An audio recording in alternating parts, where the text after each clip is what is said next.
So this is a question number 13 from General Study Paper 1 of Civil Services Mains Examination 2020.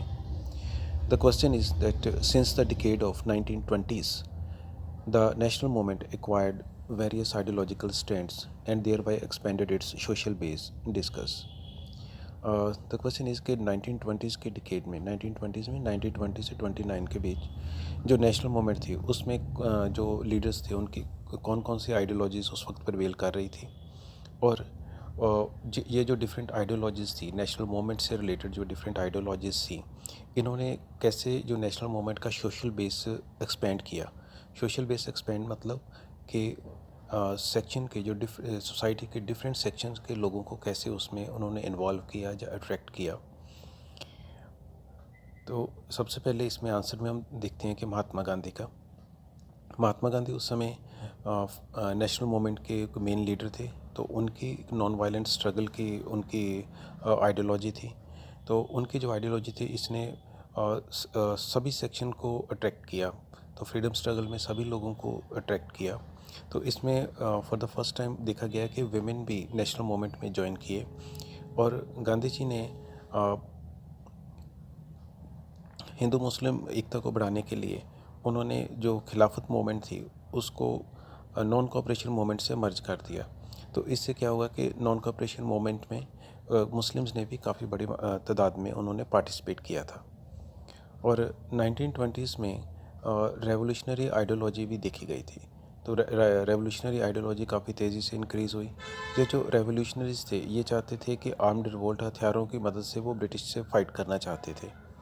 तो ये जो ideology थी इसने काफ़ी जो यूथ काफ़ी जो पंजाब और बंगाल के जो यूथ था उसको काफ़ी उन्होंने अट्रैक्ट किया था। और इसमें प्रोमिनेंट नेम्स जो थे इसमें थे भगत सिंह है, सूर्य सेन, चंद्रशेखर आज़ाद, राजगुरु, सुखदेव और भी बहुत सारे क्रांतिकारी थे जो कि इस रेवोल्यूशनरी आइडियोलॉजी को फॉलो करते थे। तो उस समय जो सोशलिज़म की आइडियोलॉजी थी इसने भी यूथ और इंटेलेक्चुअल को काफ़ी प्रभावित किया था। भगत सिंह ने हिंदुस्तान सोशलिस्ट रिपब्लिक एसोसिएशन की स्थापना भी की थी। इसके बिना वहाँ एक होम रूल लीग मूवमेंट थी। होम रूल लीग मूवमेंट को बाद में नाम बदलकर इसका सब राज्य सभा 1921 में रखा गया था। तो ये भी एनी बेसेंट और तिलक की मूवमेंट थी। तो इनकी आइडियोलॉजी थी to set up the self rule for Indians. तो इनके भी काफ़ी सारे फॉलोअर्स थे और वो सोसाइटी के डिफरेंट सेक्शन से थे। और 1920s में all India trade union Congress को फाउंडेशन जो लाला लाजपत राय और उन्हें रखी थी। और इस ट्रेड यूनियन कांग्रेस में मोस्टली जो लेबरर्स या वर्कर क्लास थी इनके मेंबर थे। दो इनका जो all India trade union Congress थी इसका जो प्राइमरी पर्पस था कि वर्कर्स को ऑर्गेनाइज करना और उनके राइट्स के लिए लड़ना, उनकी एक्सप्लॉयटेशन को प्रिवेंट करना, उसके लिए काम करना। लेकिन इन लोगों ने भी नेशनल स्ट्रगल में इन्होंने भी पार्टिसिपेट किया था। जब all India trade union Congress का 1921 में सेकंड सेशन हुआ था और यहाँ पर इन्होंने स्वराज का रेजोल्यूशन वहाँ पर अडॉप्ट किया था। स्वराज मतलब कि complete independence from the British rule. और ये इंटरेस्टिंग थिंग इज़ कि ऑल इंडिया ट्रेड यूनियन ने ये जो रेजोल्यूशन था ये इन्होंने कांग्रेस से 8 साल पहले पास कर दिया था। इंडियन नेशनल कांग्रेस ने स्वराज का या कंप्लीट इंडिपेंडेंस का रेजोल्यूशन 1929 में लाहौर सेशन में पास किया था, जबकि ऑल इंडिया ट्रेड यूनियन ने उनसे 8 साल पहले ही ये रेजोल्यूशन पास कर दिया था। तो इस तरह हम देखते हैं कि 1920s के डिकेड में नेशनल मूवमेंट्स के कई सारे आइडियोलॉजिकल स्टैंड थे, डिफरेंट आइडियोलॉजीज़ पर वेल कर रही थी उस समय इंडिया में। तो लेकिन जो डिफरेंट आइडियोलॉजीज़ थी इन्होंने डिफरेंट सेक्शंस को अट्रैक्ट किया और सोसाइटी के डिफरेंट सेक्शंस को अट्रैक्ट किया। तो इससे जो नेशनल मूवमेंट का जो बेस था वो एक्सपेंड हुआ। Now let's take a reading of this answer. In 1920s, national movement was dominated by Mahatma Gandhi.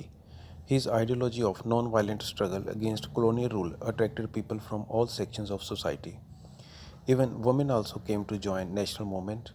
Gandhiji merged Khilafat movement with non-cooperation movement, due to which Muslims also participated in large number in movement against colonial rule. In 1920s, rapid rise of revolutionary ideology was seen. The revolutionaries wanted armed revolt against oppressive British rule. The prominent names of this ideology were Bhagat Singh, Surya Sen, Chandrasekhar Azad, Rajguru, Sukhdev, and many others. Ideology of socialism also influenced the youth and intellectuals. Bhagat Singh established Hindustan Socialist Republican Association. Home Rule League movement, it was renamed Swarajya Sabha in 1921. So, this movement of Annie Besant and Tilak attracted many followers.